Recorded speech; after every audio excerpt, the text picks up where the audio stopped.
Hello everyone, welcome to genic JE a study. तो last class में हमने बात किया था प्लेन टेबल सर्विंग के बारे में, हमारा डिस्कशन चल रहा था। और प्लेन टेबल सर्विंग क्या होता है उसका वो मैंने आपको एक्सप्लेन किया था, और उसमें हमारा डिस्कशन चल रहा था प्लेन टेबल सर्विंग में यूज़ होने वाले इंस्ट्रूमेंट के बारे में। तो उन सभी चीज़ों पर हम लोग डिस्कशन कर रहे थे। तो आज भी हमारा डिस्कशन उस पर चलेगा, और उसके आगे जो नेक्स्ट टॉपिक होगा उस पर भी हम लोग अपना डिस्कशन करेंगे, आगे कंटिन्यू करेंगे। लेकिन उन सभी डिस्कशन को स्टार्ट करने से पहले आई होप कि आप सभी फटाफट इस चैनल पर आ जाओगे और जल्दी से इस चैनल को शेयर कर दीजिए, इस सेशन को शेयर कर दीजिए, और बेल आइकन को आपने प्रेस कर दिया होगा। ठीक है, टेलीग्राम चैनल आपने ज्वाइन कर लिया होगा। ठीक है, इसी के साथ अब चलिए स्टार्ट करते हैं। जो कि हमारा लास्ट टाइम डिस्कशन चल रहा था instrument use in plane table surveying, है ना। हम बात कर रहे थे instrument use in plane table surveying के बारे में। Instrument used in instrument used in plane table surveying, used in plane table surveying ना। जो इंस्ट्रूमेंट यूज होते हैं प्लेन टेबल सर्वेइंग में, उनके बारे में हम लोग डिस्कस कर रहे थे। प्लेन टेबल सर्वेइंग में यूज होने वाले इंस्ट्रूमेंट के बारे में हम लोग डिस्कस कर रहे थे, ठीक है ना। तो उसी पर हम लोग डिस्कस करेंगे। इसमें काफ़ी इंस्ट्रूमेंट्स के बारे में हम लोगों ने जान लिया था, जैसे कि आपने जो है प्लेन टेबल के का डिस्क्रिप्शन मैंने दे दिया था, ट्राइपॉड का डिस्क्रिप्शन दे दिया था आपको। ठीक है, स्प्रिट लेवल क्या होता है, एलिडेट क्या होते हैं, ठीक है। और जो है ड्राइंग शीट। तो अभी कुछ डिस्क्रिप्शन बाकी हैं। जो हमारा नेक्स्ट आता है डियर, ठीक है, जिसकी हम बात कर रहे थे, जो कि हमारा यू फॉर्क या प्लम्बिंग फॉर्क है ना। यू फॉर्क जिसे बोलते हैं डियर, या एक नाम से और जाना जाता है जिसे हम लोग बोलते हैं प्लम्बिंग फॉर्क ना।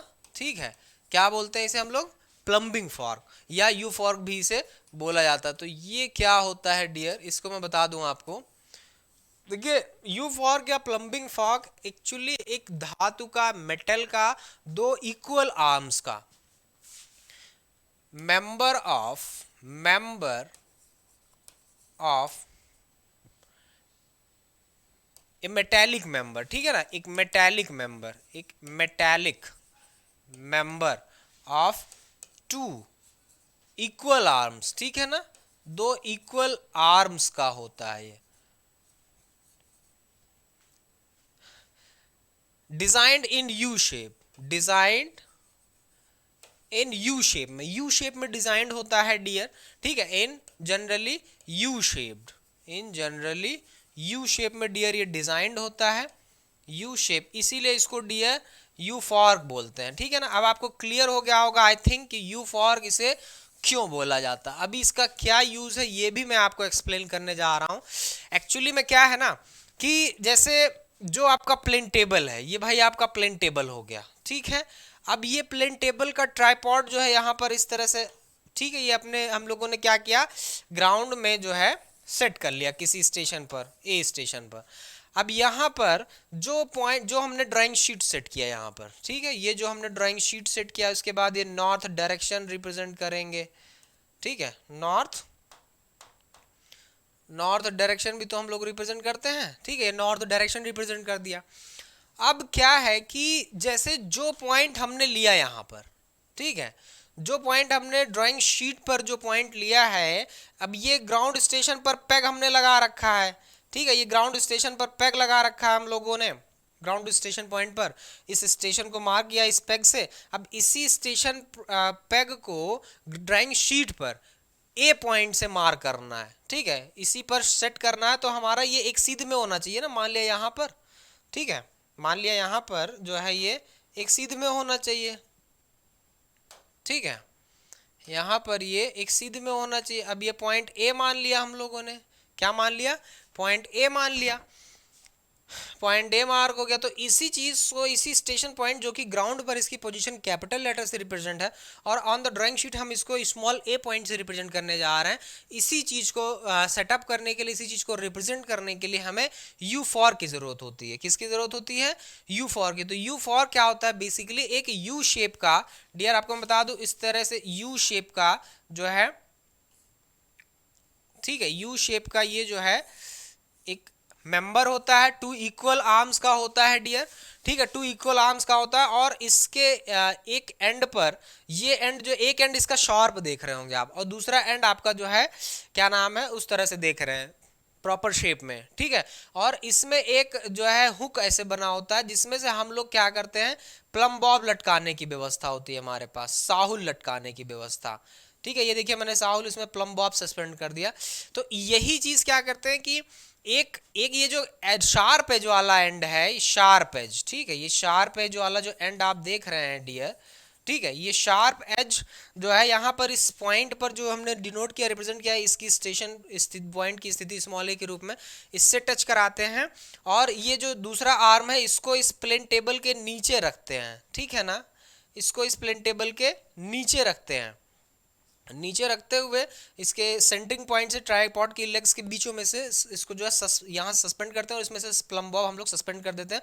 वो प्लम बॉब आकर यहाँ स्टेशन पेग पर लाई करता है। तो हम क्या करते हैं कि इसकी मदद से जो है ओवरऑल ये पॉइंट जो है इनको हम एक अलाइन करते हैं, एक लाइन में करते हैं। ये काम हमें, इसके लिए हमें U4 की जरूरत पड़ती है। तो ग्राउंड स्टेशन पॉइंट के पॉइंट को ड्राइंग शीट पर ट्रांसमिट करने में या ड्राइंग शीट के पॉइंट को ग्राउंड पर ट्रांसमिट करने में ये बहुत हेल्पफुल होता है, ठीक है, ये बहुत हेल्पफुल होता है, जिसे अपन लोग क्या बोलते हैं, U4 या प्लम्बिंग फॉर्क बोलते हैं। ये बहुत ही हेल्पफुल होता है डियर, ठीक है। तो इसे जो है हम लोग U4 या प्लम्बिंग फॉर्क कहते हैं। अब इसके लिए हमें ये भी करना पड़ सकता है भाई कि ट्राइपॉड के लेग्स हैं उनको अपने हिसाब से एडजस्ट करना पड़ सकता है, ठीक है। अब इसका मैं आपको इमेज दिखा देता हूं तो और आपको ये क्लियर हो जाएगा। मेटालिक आर्म्स होती हैं और 2 इक्वल आर्म्स होते हैं, ठीक है। क्या होते हैं ये? 2 इक्वल आर्म्स होते हैं। तो U4 की अगर मैं बात करूं डियर, तो U4 क्या है dear, basically U4 with plumb bob. अब उसमें देखा आप, मैंने प्लम बॉब सस्पेंड किया था डियर, तो आपने देखा होगा। तो प्लम बॉब उसमें भी अटैच रहता है, ठीक है। आप अलग से भी उसमें जो हुक बना था उसमें आप सस्पेंड कर सकते हैं अलग से भी, कोई दिक्कत नहीं है। तो U4 क्या है dear, U4 with plumb bob, जो प्लम बॉब इसमें ऐड किया गया है, इज यूज्ड फॉर सेंटरिंग। अभी सेंटरिंग क्या है, setting of the plane table जब मैं पढ़ाऊंगा तो आपको और क्लियर होगा।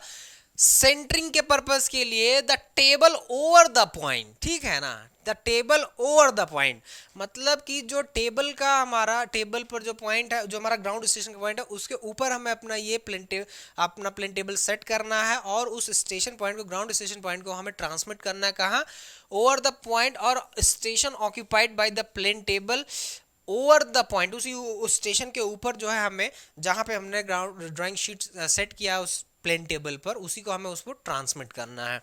Plane table when the plotted position of the that point is, जब प्लॉटेड पोजीशन उस पॉइंट की dear, that point is already on the sheet, that point is already on the sheet.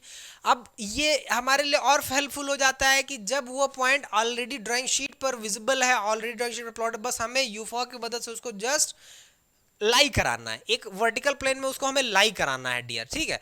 एक वर्टिकल प्लेन में हमें उसको लाई कराना, तो ये हमारे लिए बहुत मतलब जो है यूजफुल हो जाता है।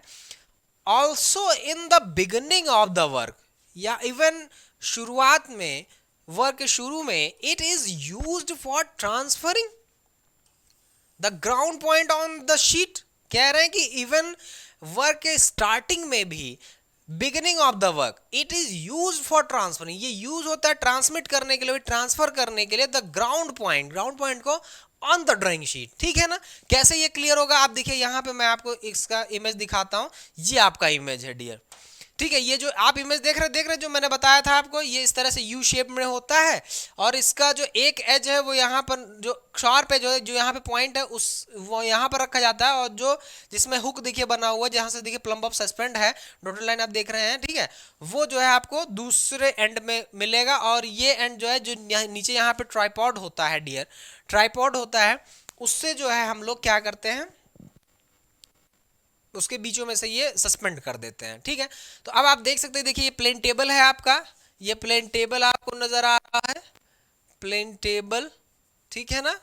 और ये देखिए उसकी अपर आर्म जिसकी मैं बात कर रहा था, उस U4 की, प्लम्बिंग फॉर की, ठीक है। और ये देखिए लोअर आर्म हो गई, जिसे ठीक है, प्लम्बिंग फॉर्क जिसे बोल सकते हैं आप, लोअर आर्म हो गई उसकी। और ये देखिए प्लम बॉब, इसके देखिए हुक में देखिए यहाँ पर हुक का अरेंजमेंट है, और देखिए यहाँ से सस्पेंड कर दिया गया है प्लम बॉब को, वेरी सिंपल। और ये वो पॉइंट है जो ड्राइंग शीट पर प्लॉटेड है, अब जिसको हम लाई करा रहे हैं, जिसको हम एक वर्टिकल एक्सिस में दोनों पॉइंट्स को, ग्राउंड स्टेशन के पॉइंट को, जो मान लीजिए ग्राउंड स्टेशन का पॉइंट है, और जो हमारा ड्राइंग शीट का पॉइंट, उनको एक एक्सिस में, एक वर्टिकल एक्सिस में आप क्या करा रहे हो, लाई करा रहे हो, वेरी सिंपल। अब इसी क्रम में डियर, ये जो आप देख रहे हैं ना प्लम बॉब, देख रहे हैं ये प्लम बॉब, ठीक है, ये प्लम बॉब है। अब प्लम बॉब तो आपको पता है लट्टू के आकार का शेप में होता है, मेटेलिक होता है, और मेंबर्स का या वर्टिकल एक्सिस का, किसी भी मेंबर का वर्टिकलिटी चेक करने के लिए यूज होता है। अगर कोई चीज सीधा अपने वर्टिकल पोजीशन में है या नहीं, उसको ये डिफाइन करता है, ठीक है ना। तो ये बहुत यूजफुल होता है, क्योंकि हमारे लिए बिना किसी इस तरह के डिवाइस, बिना किसी इस तरह के इंस्ट्रूमेंट की मदद के हमारे लिए डिसाइड कर पाना बहुत मुश्किल होता है कि वर्टिकल प्लेन में वो मेंबर क्या अपने स्ट्रेट पथ में, अपने अलाइनमेंट में, अपने सीधे पथ पे लाई कर रहा है, कहीं ऐसा तो नहीं टेढ़ा मेढ़ा तिरछा। क्योंकि अब देखिए हम आप सिविल इंजीनियर हैं, आपका वर्क है बिल्डिंग कंस्ट्रक्ट करना और डिज़ाइन का वर्क करना, सर्वेयर हैं, इंजीनियर हैं, तो उस केस में हमारे लिए बहुत ज़रूरी होता है कि जो मेंबर हम कंस्ट्रक्ट कर रहे हैं वो अपना ट्रू वर्टिकल एक्सिस में, ट्रू अलाइनमेंट में लाई करना चाहिए, वरना बिल्डिंग बना दिया तिरछी देखेगी, दीवार तिरछी हो जाएगी। मिस्त्री जो मैशन होता है वो अगर आप नहीं समझ पाओगे, वो तिरछी दीवारें खड़ी कर देगा, बना देगा। तो ये बहुत ज़रूरी है, आपने देखा होगा इसे मैशन लोगों के पास, जो मिस्त्री होते हैं, राजगीर होते हैं, उनके पास ये अक्सर आपने देखा होगा, उनके पास लेवल ट्यूब होती है, ठीक है। वो लेवल ट्यूब, ये जो मैंने उसमें बताया था, वो वाली लेवल ट्यूब नहीं, दूसरी होती है, उससे लेवल चेक करते हैं, दो बिंदुओं का तल अंतर चेक करते हैं, ठीक है। और ये आप प्लम्बाब उनके पास देखेंगे, ठीक है, बहुत सारे उनके पास उनके इक्विपमेंट आप देखेंगे। अब ये देखिए प्लम बॉब का दूसरा देखिए इमेज यहाँ पे नजर आ रहा है, ठीक है, इसमें भी देखिए डोरी बंधा हुआ। अब ये क्या होता है कि इसका जो ये नीचे वाला बॉटम का एज आप देख रहे हो डियर, ये बहुत शार्प होता है, बहुत नुकीला बनाया जाता है। नुकीला इसलिए बनाया जाता है क्योंकि इसी एज का जो पॉइंट होता है ना, जिस लाइन को रिप्रेजेंट करता है, वो लाइन वर्टिकल एक्सिस को रिप्रेजेंट करता है, और इसी के अलाइनमेंट में ये डोरी होती है, जो रेड कलर की आप डोरी देख रहे हैं ऊपर जा रही है, इसी का अलाइनमेंट लेता है। बाकी ये जो चीज़ें हैं, ये चीज़ें जो है हमें जब दीवार से सटा कर चेक करते हैं तो थोड़ा सा स्पेस रखती हैं, तो वर्ड पैरेललिज्म में हेल्पफुल होती हैं, ठीक है। तो आई थिंक मेरे ख्याल से चीज़ें आपको क्लियर होंगी, तो आगे बढ़ते हैं हम लोग। अगर इसमें कोई डाउट है तो मुझे कमेंट बॉक्स में ज़रूर कमेंट करके बता दो, मैं आपके कमेंट का सोल्यूशन कर दूंगा, ठीक है। लेकिन अगर क्लियर है तब भी मुझे बता दीजिए, जिससे मैं इंश्योर हो जाऊं कि आपको आपका डाउट, आपका कंफ्यूजन अब नहीं है, ठीक है। अब दूसरी बात आती है डियर, अब इसी के साथ साथ आपने दो चीजें सीख ली, जो है एक तो आपने सीख लिया कि भाई यू फॉर क्या है, जिसे प्लम्बिंग फॉर बोलते हैं अपन लोग, और दूसरा आपने उसके साथ साथ प्लम बॉब का भी स्टडी कर लिया, ठीक है। अब हम लोग आगे बढ़ते हैं डियर, जो ड्राइंग शीट कवर होता है ना, जो ड्राइंग शीट कवर होता है, या ड्राइंग शीट, ठीक है ना, drawing sheet, drawing sheet cover, ये भी बहुत इंपॉर्टेंट आ जाता है। अभी क्या है कि एनवायरमेंटल एफर्ट के कारण, खराब मौसम के कारण, एटमॉस्फेरिक एफर्ट के कारण क्या होता है कि मैप जो हमारा जो ड्राइंग शीट है वो सिकुड़ जाता है, श्रिंक है, उस पर बेस मैंने न्यूमेरिकल भी आपको स्टार्टिंग में जब मैं श्रिंकेज ऑफ द मैप पढ़ा रहा था, श्रिंकेज स्केल वगैरह, ठीक है, और रिड्यूस रिप्रेजेंटेटिव फैक्टर वगैरह पढ़ा रहा था, तो उस समय आपने देखा होगा, ठीक है। तो इस ड्राइंग शीट का क्या है कि वो मौसम के प्रभाव के कारण, ठीक है, या फिर एक्सटर्नल इफेक्ट के कारण वो श्रिंकेज हो जाता है, उसमें एक्सपेंशन भी हो जाता है, तो मैप अपना ओरिजिनल लेंथ से डिस्टर्ब हो जाता है, डिस्प्लेस हो जाता है। तो उस केस में डियर जो है हमारे लिए बहुत ज़रूरी होता है कि जो आप जो ड्राइंग शीट के लिए जो मैप बनाने का जो पेपर यूज़ करो वो अच्छा होना चाहिए, है ना। तो वाटर प्रूफ कवर आते हैं, अब तो एल्यूमिनियम के लेयर्स आते हैं, फाइबर कोटेड, फाइबर ग्लासेस के जो है फाइबर कोटेड ड्राइंग शीट आती हैं, वाटर प्रूफ कवर आते हैं, एल्यूमिनियम की परत चढ़े हुए ड्राइंग शीट्स के कवर आते हैं। तो ये बहुत मतलब अच्छा है, इसकी क्वालिटी बहुत अच्छी होती है, जिससे ड्राइंग शीट पर जो है अच्छा सा हमें इमेज मिलता है, अच्छा सा मैप मिलता है, और इसी के साथ साथ जो है उसमें एरर्स बहुत काफ़ी हद तक मिनिमाइज हो जाती हैं, ठीक है। तो आई थिंक मेरे ख्याल से ये भी आपको क्लियर होगा। देखिए ये क्या है, वाटर प्रूफ कवर, ठीक है ना। वाटर प्रूफ कवर में देखिए an umbrella is use to protect the drawing sheet, drawing paper from rain.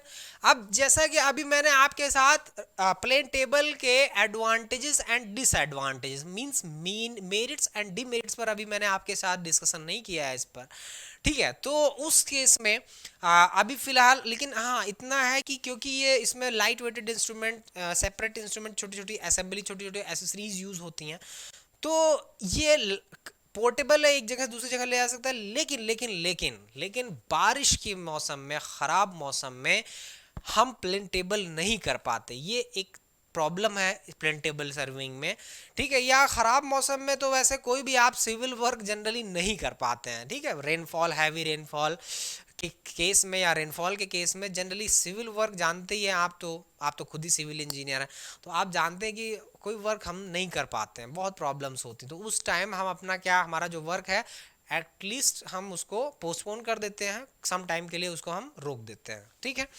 तो ख़राब मौसम में वर्क को अगर आप फिर भी करना चाहते हैं तो कोई दिक्कत नहीं, छाता ले लीजिए, शुरू हो जाइए। और ये ड्राइंग शीट के पेपर्स वगैरह हैं अच्छी क्वालिटी के, आप ले लीजिए, ठीक है। अब इसके बाद ड्राइंग पेपर, वही जिसकी मैं बात कर रहा था, ठीक है। Drawing paper is used for plotting the ground details. अभी क्या है कि जैसा कि आपने डेफिनेशन के अकॉर्डिंग पढ़ा कि भाई प्लेन टेबल सर्वेइंग हमारा एक ऐसा सर्विंग मेथड है, एक ऐसा लेखा चित्र विद्या ग्राफिकल मेथड है in which both field observation and plotting are done simultaneously, जिसमें हम क्षेत्रीय प्रेक्षण और फील्ड प्लॉटिंग यानी अंकन का कार्य दोनों साथ साथ करते हैं। इवन जबकि बल्कि चेन सर्विंग में आप क्या करते थे, मेजरमेंट घूमकर क्षेत्र में लेते थे, फिर उसको बैठ के ऑफिस में फिर मैपिंग का काम अलग से करना पड़ता था। इसमें झंझट नहीं है, इसमें ये बेनिफिट है कि भाई तुरंत हमने फील्ड में ऑब्जर्वेशन लिया और तुरंत वहीं पर हमने प्लॉटिंग का काम कर दिया। इससे कोई डिटेल इंपॉर्टेंट डिटेल भी छूटने का भी झंझट नहीं है। तो हम भी फ्री, मेंटली भी फ्री जो है, ठीक है, कोई दिक्कत नहीं। लेकिन अब उस मैपिंग को करने के लिए हमें वहीं पर उसका मैप बनाना पड़ेगा ना, तो मैप बनाने के लिए आपको ड्राइंग पेपर की जरूरत पड़ेगी। ड्राइंग पेपर वही मैंने जो बताया आपको, फाइबर कोटेड ड्राइंग शीट ले लीजिए, एल्यूमिनियम के शीट्स मार्केट में अवेलेबल हैं और बहुत अच्छे अच्छे आ रहे हैं, वाटर प्रूफ होते हैं, वो ख़राब नहीं होते हैं किसी एक्सटर्नल इफेक्ट से, किसी एनवायरमेंटल इफेक्ट से, तो उस केस में बहुत यूजफुल होते हैं, तो उनको आप ले लीजिए, प्रॉब्लम सॉल्व, ठीक है। अब हम लोग आगे बढ़ते हैं डियर। अब हाँ देखिए एडवांटेजेस और डिसएडवांटेजेस, ठीक है। एडवांटेजेस एंड डिसएडवांटेजेस पर मैं आपके साथ थोड़ा सा इस पर चर्चा कर लेता हूं, जो कि बहुत यूजफुल रहेगा आपके लिए, ठीक है। अगर इसके मैं एडवांटेजेस और डिसएडवांटेजेस की बात करूं तो advantages and disadvantages of plane table surveying. Advantages भाई देखो क्या क्या है। वैसे तो मोस्ट प्रोबेबल एडवांटेजेस मैंने आपको बता दिए हैं, लेकिन फिर भी अभी जो रह गए हैं उन पे भी हम लोग डिस्कशन कर लेते हैं। The plan is draw by the surveyor himself. जो प्लान ड्रॉ किया था वो सर्वेयर के द्वारा स्वयं ड्रॉ किया था। इससे पहली बात तो कंसेप्ट उसका क्लियर होता है। अब ये है कि भाई पूरा वर्क काम आपने किया, वर्क प्लॉटिंग कोई और करे तो क्या है कि अब जिसने वर्क किया उसको ज़्यादा इन्फॉर्मेशन है, रियल प्रॉब्लम क्या है कहाँ, तो वो चीज़ों को अंडरस्टैंड कर पाएगा। लेकिन अब पता चला सारा मेजरमेंट आपने लिया, मैप कोई और बना रहा है, तो उससे क्या उस चीज़ को वो जज नहीं कर पाता है जो जिसको आप हैंड ओवर करते हो मैपिंग का वर्क। तो इसमें ये बेनिफिट है कि आप ही स्वयं मेजरमेंट ले रहे हो, आप ही स्वयं ऑब्जर्वेशन कर रहे हो और आप ही प्लॉटिंग का काम, आप ही मैपिंग का काम कर रहे हो। तो ये बहुत बड़ा बेनिफिट होता है। इससे सर्वेइंग में एरर होने के चांसेस काफ़ी हद तक मिनिमाइज हो जाते हैं। ओके, तो the survey himself while the area to be surveyed is before his eyes, the plan is draw by the surveyor himself. जो प्लान है डियर वो खुद सर्वेयर के द्वारा ड्रॉ किया जाता है। While the area to be surveyed is before his eyes, और जो एरिया सर्वे किया जाता है वो स्वयं उसके आंखों द्वारा वो परीक्षण लेता है। Therefore there is no possibility of omitting। omitting का मतलब हुआ कि कोई एरर, कोई त्रुटि, कोई चीज मिस करना, कोई चीज ठीक है, तो वो कोई पॉसिबिलिटी नहीं रह जाती है हमारे पास, मतलब चीज़ें प्रॉपर वे में होने लगती हैं।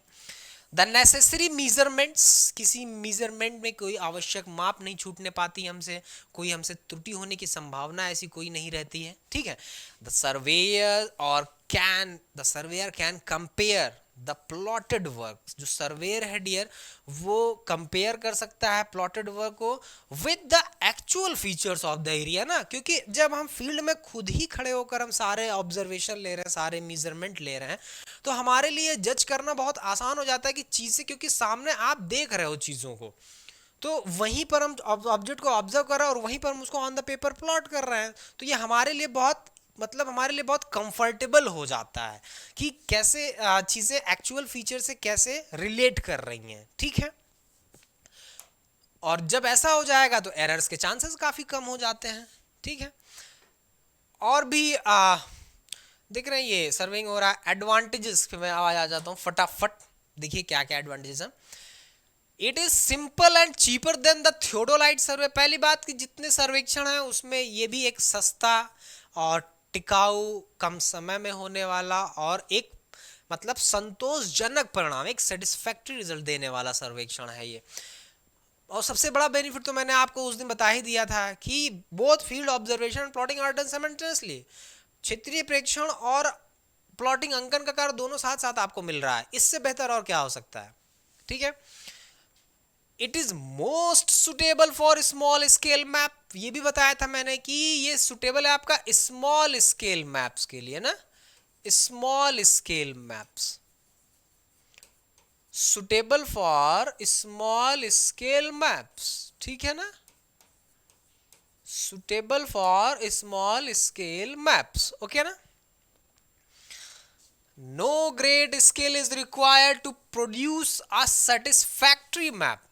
कोई बहुत विशेष आपको काबिलियत की जरूरत नहीं है, बहुत विशेष कला की जरूरत नहीं है to produce a satisfactory map, एक सेटिस्फैक्टरी मैप को प्रोड्यूस करने के लिए। एंड वर्क, और वर्क करने के लिए may be interested to a subordinate, ठीक है।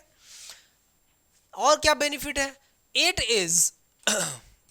Is useful in magnetic areas. ये भी मैंने आपके साथ शेयर किया था, ये बहुत यूजफुल है मैग्नेटिक एरियाज में, जहां पर आप किन्हीं कारणों से कंपास सर्वेक्षण नहीं कर पा रहे हैं या फिर परिशुद्ध परिणाम आपको नहीं मिल पा रहे हैं। तो वहां पर, जहां पर जैसा कि मैंने आपसे पहले बताया था, जहां पर मैग्नेटिक कंपास सर्वेइंग रिलायबल नहीं होता है, वहां पर आपका ये plane table surveying very effective होता है, वेरी यूजफुल होता है। Where compass may not be used, जहां पे हम कंपास यूज नहीं कर सकते, the mistakes in writing field books are eliminated।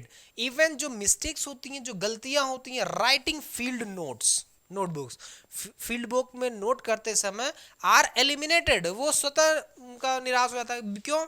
क्योंकि भाई कोई फील्ड मेजरमेंट हमें लेने की जरूरत नहीं, हम तुरंत मेजर कर रहे हैं, तुरंत उसको ड्राइंग शीट पे प्लॉट कर रहे हैं, तो अलग से आपको कोई फील्ड नोट, कोई नोट बनाने की जरूरत नहीं पड़ती। लेकिन फिर भी अपनी सहूलियत के लिए हमारा फर्ज बनता है, हमारी जिम्मेदारी बनती है कि हम एक प्रॉपर नोट्स उसके अपने पास रखें, ठीक है। और जब तक हमारा सर्वेक्षण कार्य पूर्ण हुआ है, तब तक हमारे जो स्टेशन मार्किंग कर रखा है हमने ग्राउंड में, एटलीस्ट उसको हम बनाए रखें, ठीक है ना, ओके। तो ये बेनिफिट है डियर जो है। और इसके बाद जो है ये हो जाता है आपका कि अब हम बातें आते हैं डिसएडवांटेज। डिसएडवांटेजेस के बाद आता है नेक्स्ट जो कि एडवांटेजेस। भाई डिसएडवांटेज पढ़ लिया, सॉरी एडवांटेजेस तो पढ़ लिया, डिसएडवांटेजेस भी तो जानना चाहिए, ठीक है। वो क्या होगा, तो अगर डिसएडवांटेजेस की मैं बात करूं डियर, तो advantages and disadvantages of plane table surveying. Disadvantages मतलब इसकी लिमिटेशंस क्या क्या हैं, देखिए। It is not intended for very accurate work. सबसे पहली बात, अगर बहुत हाई प्रिसाइज वर्क आप कर रहे हैं तो वहां पर बहुत परिशुद्ध परिणाम की आप उम्मीद मत रखिए, ठीक है। एक सिंपल वे में, एक इजी वे में एक सेटिस्फैक्टरी रिजल्ट देने वाला ये सर्वेक्षण है, ना कि बहुत परिशुद्ध परिणाम देने वाला, ठीक है। It is not suitable in monsoon. वही जो मैंने आपसे कहा, मानसून के दिनों में, बारिश के दिनों में, बैड वेदर कंडीशन में, एनवायरमेंटल इफेक्ट में, एटमॉस्फेरिक इफेक्ट में, due to any external effect that में affect our surveying, affect our plane table surveying. Plane table surveying cannot be done, ठीक है। वैसे तो बैड वेदर कंडीशन में ज़्यादातर कोई भी सर्वेक्षण कार्य या कोई भी वर्क नहीं कर हो पाता है, ठीक है, लेकिन ये भी नहीं हो पाता है, इसको मत सोचिएगा कि अलग से हो जाता है, ठीक है। It is essentially a tropical instrument. ये एक ट्रॉपिकल इंस्ट्रूमेंट है और क्षेत्र की स्थलाकृति को भी निर्धारित करता है, इस बताता है। लेकिन कोई किसी रेफरेंस लेवल के रिस्पेक्ट में ये एलिवेशन नहीं डिटरमाइन करता ना, ठीक है। Due to heaviness it is convenient to transport dear, बहुत भारी होने के कारण ये सॉरी ड्यू टू हैवीनेस, कई सारी असेंबलीज होती हैं, ठीक है, बहुत ज़्यादा भारी तो नहीं होता है, मैंने तो यूज़ किया है, आप भी फील्ड में आपने भी प्रैक्टिकल किया होगा, लेकिन लेकिन लेकिन अगर एक बंदे की बात की जाए तो उसके लिए हैवी कहा जाएगा। It is inconvenient to transport, तो लाने ले जाने में बहुत सारी असेंबली, बहुत सारी एसेसरीज होती है भाई, स्पिरिट लेवल है आपका, प्लेन टेबल है, ट्राइपॉड है, रेंजिंग रॉड है, टेप है, दुनिया भर की चीज़ें, आप अकेला आदमी कैसे ले जाएगा। Since there are so many accessories, there is likelihood of them being lost, तो बहुत सारी एसेसरी तो छोटी छोटी, अब क्या है कि उनका ध्यान भी तो रखना पड़ता है, वरना खो जाएगा तो कौन देगा, आपको देना पड़ेगा ना, क्योंकि आपको जिम्मेदारी दी गई थी, आपको रिस्पॉन्सिबिलिटी दी गई थी। तो इसलिए ये ज़रूरी जाता है कि भाई चीज़ें के खोने का डर रहता है, तो चीज़ों को हमें बहुत प्रॉपर केयर करना पड़ता है, ठीक है। तो ये आपको मिल गए बेनिफिट्स और डिसएडवांटेजेस और डिसएडवांटेजेस। अभी देखते हैं कुछ और बचा होता तो उस पर भी बात कर लेते हैं, ठीक है। देख रहे मतलब जो है बर्फ पड़ी हुई है, ठीक है, बर्फ पड़ी हुई है, लेकिन ये प्लेन टेबल सर्वे कर रहे हैं। देखिए इनका जज्बा, देखिए इनका हौसला, देखिए कितनी हिम्मत है इनके अंदर, जो है मतलब इतना बर्फबारी का पूरा बर्फों का पहाड़ पूरा बना हुआ है, लेकिन देखिए वाह, प्लेन टेबल सर्वेइंग कर रहे हैं, क्या जज्बा है, क्या हौसला है। अब इसके बाद आगे हम लोग बात करते हैं, that is most important topic ना, वेरी इंपॉर्टेंट टॉपिक है जो मैं आपके साथ अब शेयर करने जा रहा हूं, that is principle of plane table surveying. आपने अभी तक चेन सर्विंग का प्रिंसिपल पढ़ा होगा, कंपास सर्विंग का प्रिंसिपल पढ़ा होगा, लेवलिंग का प्रिंसिपल पढ़ा होगा, और वो सब मैंने भी पढ़ाया होगा और मेरे मुंह से आपने सुना भी होगा।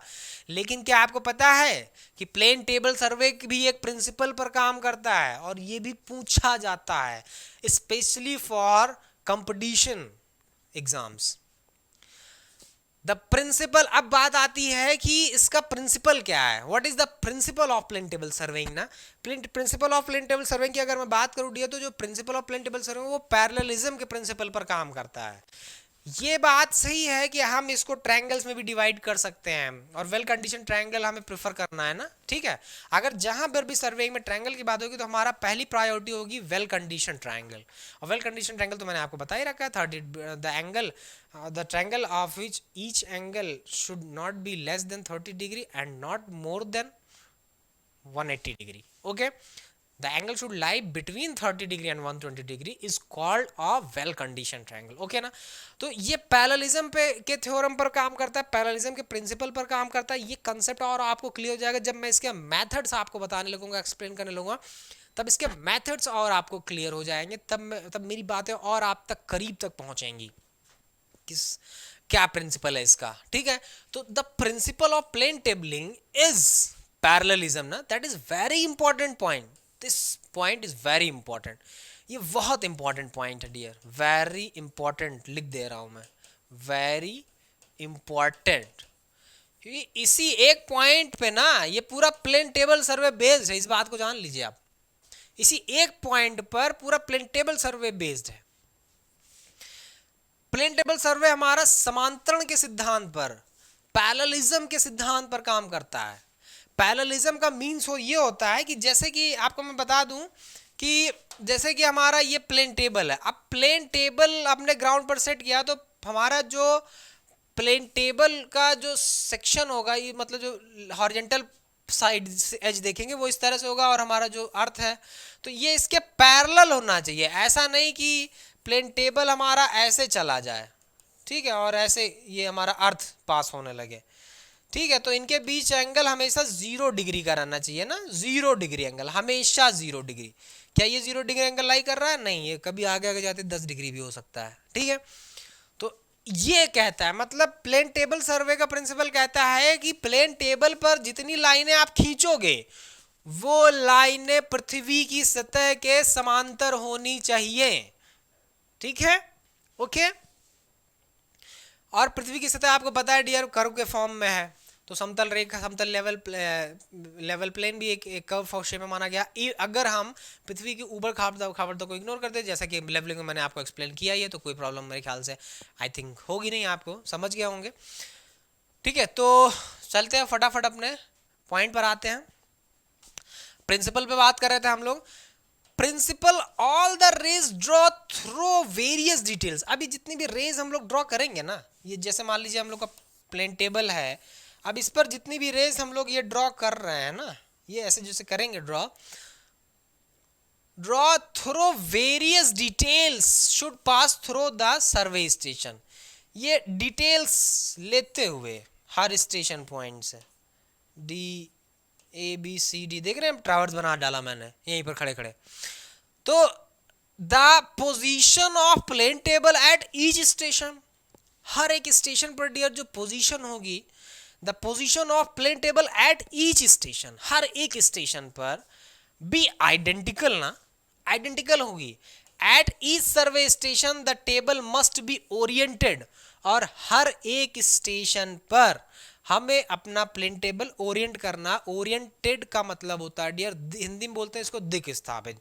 दिक माने दिशा, स्थापित माने दिशा में स्थापित करना, मतलब सही दिशा में, करेक्ट वे में, करेक्ट ऑर्डर में, करेक्ट डायरेक्शन में सेटअप करना अपना इंस्ट्रूमेंट, अपना प्लेन टेबल। क्योंकि यहाँ पे प्लेन टेबल यूज कर रहे हैं तो हम क्या बोलेंगे, प्लेन टेबल को सही दिशा में स्थापित करना। अब वो कैसे करना बताऊंगा मैं। In the direction of magnetic north ना, मैग्नेटिक नॉर्थ के डायरेक्शन में, और कैसे कैसे किया जाता है वो सारी चीजें मैं बताऊंगा आपको, थोड़ा सा पेशेंस रखिए। ठीक है, अब हम लोग आगे देख रहे हैं ना, ये प्रिंसिपल ऑफ प्लेन टेबलिंग इन्होंने समझाने की कोशिश की है थोड़ा सा। ठीक, ये principle of plane sorry principle of plane tabling देखिए समझाने की कोशिश की गई है यहाँ पर। ठीक है, ये जो लाइन्स हैं ये ग्राउंड लाइन के पैरेलल होनी चाहिए। ठीक है, एंगल नहीं बनानी चाहिए। ओके, आगे बढ़ते हैं हम लोग। अब देखिए आपको पता चल गया कि भाई प्लेन टेबल सर्वे क्या है, प्लेन टेबल सर्वे में जो इंस्ट्रूमेंट यूज होते हैं उनका डिस्क्रिप्शन क्या है, ये सारी चीजें आपको पता चल गई। इवन आपको ये भी पता चल गया कि प्लेन टेबल सर्वेक्षण के एडवांटेजेस क्या है, डिसएडवांटेज क्या है। भले ही आपने अभी प्लेन टेबल सर्वे का कोई मेथड अप्लाई नहीं किया है, कोई मेथड नहीं सीखा है आपने, लेकिन लेकिन लेकिन जब अब सारी चीज़ें आपको पता चल गई हैं तो अब आपको ये भी जानना चाहिए कि अब प्लेन टेबल सर्वेक्षण से हम कोई मेथड करेंगे तो उसके पहले हमें अपने प्लेन टेबल को ऑन द ग्राउंड सेट कैसे किया था, जिसे बोलते हैं हम लोग method of setting up of the plane table. अपने इंस्ट्रूमेंट को सेटअप कैसे करना है हमें फील्ड में, उस जब आप उसको सेटअप करना सीख जाओगे तभी ना उससे कोई ऑब्जर्वेशन ले पाओगे। सपोज दैट कोई भी आप चीज़ मार्केट से खरीद के लाते हो, कोई भी इलेक्ट्रॉनिक सामान, तो उसका पहले जो उसके रिक्वायर्ड पोजीशन कंडीशन होती है, इंस्टॉल करना उसको, जो भी इसमें रिक्वायर्ड, सपोज दैट जैसे आपका कंप्यूटर हुआ, आपका मोबाइल हुआ, आपका कोई भी चीज़ हुआ इलेक्ट्रॉनिक, तो आप उसका सेटिंग पहले उसका इंस्टॉलेशन करते हो, जो प्रोसेस होता है, जो फॉर्मेलिटीज होती है उनको पूरा करते हो, तो उसके बाद उसको आप यूज़ कर लेते हो ना, तब आप उस स्टेज में, उस कंडीशन में आते हो कि हम उस इंस्ट्रूमेंट को यूज़ कर पाए। तो उसी तरह से जब हमें अब इस इंस्ट्रूमेंट को, इस डिवाइस को यूज़ करना है तो इसका सेटअप कैसे करना है ऑन द फील्ड, हमें इसको ग्राउंड पे कैसे इंस्टॉल करना है, तो उसके बाद हम जान पाएंगे कि भाई कैसे हमें इसको जो है, इससे कोई मेथड हमें उसका प्लेन टेबल का अडॉप्ट करना है या कैसे हमें आगे वर्क करना है। ठीक है, तो अब इसमें देखिए this method generally consist 3 step, और इस पर बड़ा डिस्प्यूट रहा है ना,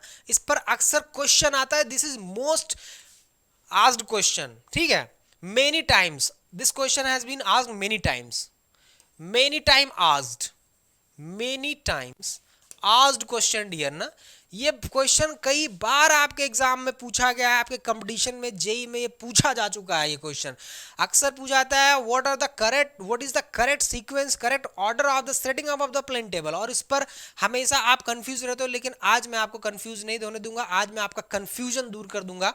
many times asked question, many times asked question, okay, many times asked question ना, ठीक है, ये क्वेश्चन आपका कई बार पूछा गया है।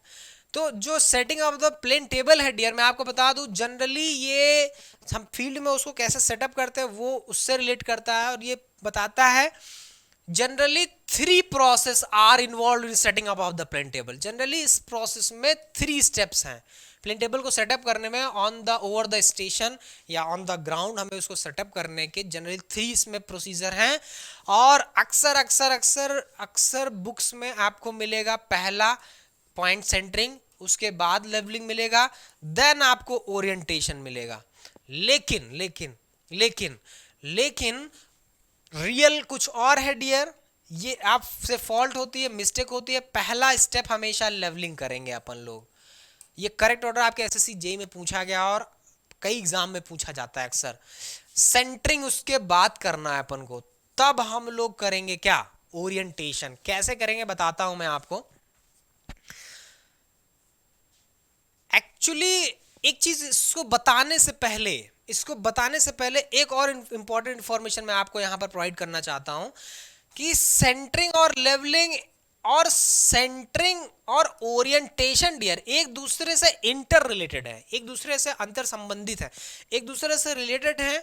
जब आप सेंटरिंग करते हो तो हो सकता है ओरिएंटेशन थोड़ा सा डिस्टर्ब हो जाए, या आप जब सेंटरिंग करते हो उसके बाद लेवलिंग, या लेवलिंग करते हो तो सेंटरिंग करते हो उसके बाद हो सकता है कि आपका थोड़ा सा डिस्टर्ब हो जाए, लेवलिंग डिस्टर्ब हो जाए, सेंटरिंग।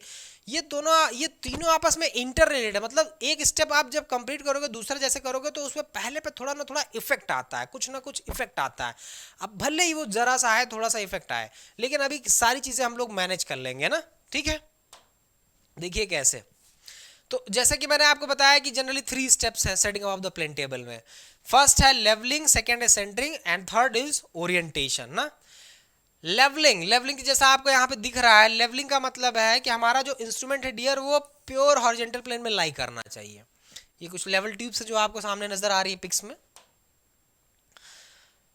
आ गए हम लोग लेवलिंग एंड सेंटरिंग पे। अब देखिए पहला कंसेप्ट है कि जब भाई हम ग्राउंड स्टेशन में, ठीक है, जब हम फील्ड में डियर, ठीक है ना, जब आप ग्राउंड पे जो है प्लेन टेबल अपना सेट करने जा रहे हो, ठीक है ना, ये जैसे मान लीजिए ग्राउंड हो गया, ठीक। अब ग्राउंड पे प्लेन टेबल अपना सेट करने जा रहे हो डियर, तो जो प्लेन टेबल है ना वो पूरी तरह से जो हमारी लेवल लाइन है, जो हमारी समतल रेखा है, जो हमारी पृथ्वी पर क्षैतिज रेखा है, उसके पैरेलल होना चाहिए ना, उसके पैरेलल। जैसे कि मैंने बताया ना लेवल होने का मतलब, तो उसके पैरेलल होना चाहिए। उसके पैरेलल के लिए अब क्या है कि हमारा जो इंस्ट्रूमेंट है, जो हमारा प्लेन टेबल है, जरूरी है कि एकदम सीधा क्षैतिज प्लेन में लाई करना चाहिए। ऐसा नहीं कि तिरछा हो, कुछ इंक्लाइंड हो, कुछ डिक्लाइन हो, ऐसा नहीं होना चाहिए, वरना फिर कोई मतलब नहीं हमारे सर्वे करने का, ठीक है।